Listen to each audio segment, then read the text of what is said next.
حضرت داؤد علیہ السلام کی قوم دریا کے کنارے ایلا نامی بستی میں رہا کرتے تھے۔ ان لوگوں کو اللہ نے ہزاروں نعمتوں سے نوازا تھا، لیکن جب راحت و سکون آیا تو یہ لوگ اللہ کی عبادت سے محروم ہو گئے اور یہ اللہ کی مخلوقات پر ظلم کرنے لگے۔ تو اللہ نے یوں خبردار کیا، ہفتے میں ایک دن، ہفتے کے دن شکار نہ کیا کرو۔ اتوار سے لے کر جمعے تک جتنا شکار کرنا چاہو کر لو، لیکن ایک دن اللہ کی عبادت اور مخلوقات پر امن کے لیے رکھ دو۔ یوں اللہ نے ان کا امتحان لینا شروع کر دیا۔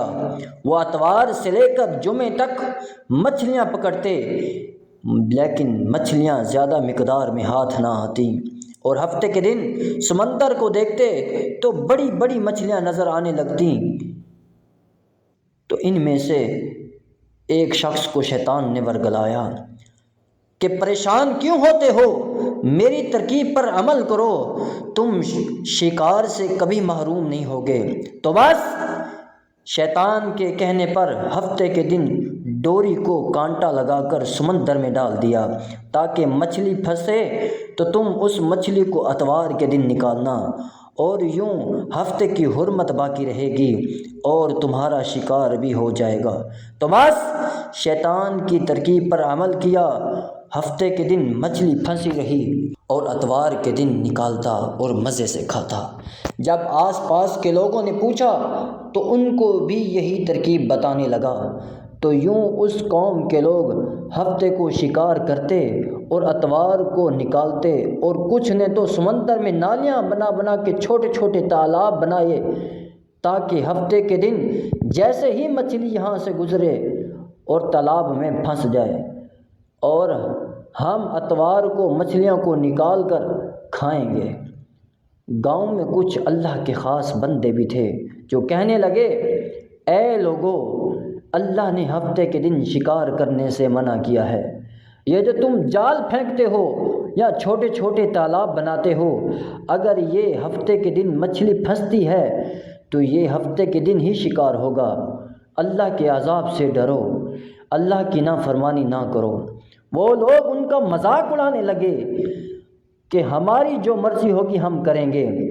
اب بستی میں 3 گروہ بن گئے۔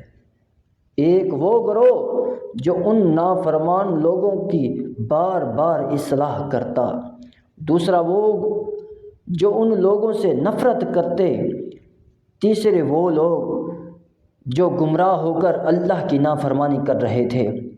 تو یوں بے شک بندوں نے اس بستی کے درمیان دیوار کو کھڑا کر دیا، یہ حکم نافذ کیا کہ اللہ کی نافرمانی کرنے والے وہ لوگ اس طرف چلے جائیں، اور ہم جو اللہ کے فرما بردار بندے ہیں وہ اس طرف رہیں گے۔ وہ بار بار ان لوگوں کو کہتے رہے، اے لوگو، قوم عاد اور قوم سمود کو یاد کرو کہ کیسے حشر ہوا ان لوگوں کا، ورنہ تم پر بھی کوئی عذاب آئے گا۔ وہ سارے نافرمان جن کی تعداد 12,000 تھی، سب ہنستے رہے کہ یہ تو سب کتابی باتیں ہیں، ہم پہ کوئی عذاب نہیں آئے گا۔ جیسے ہی 2 گروہوں میں تقسیم ہو گیا، وہ نافرمان لوگ جو پوری رات ہنستے رہے، مذاق اڑاتے رہے، اور وہ لوگ جو اللہ کے خاص بندے پوری رات اللہ سے معافی مانگتے رہے۔ تو بس جیسے ہی صبح ہوئی، ایک نیک انسان اٹھا، اس نے محسوس کیا کہ دیوار کے پار سے کسی انسان کی آواز نہیں آ رہی۔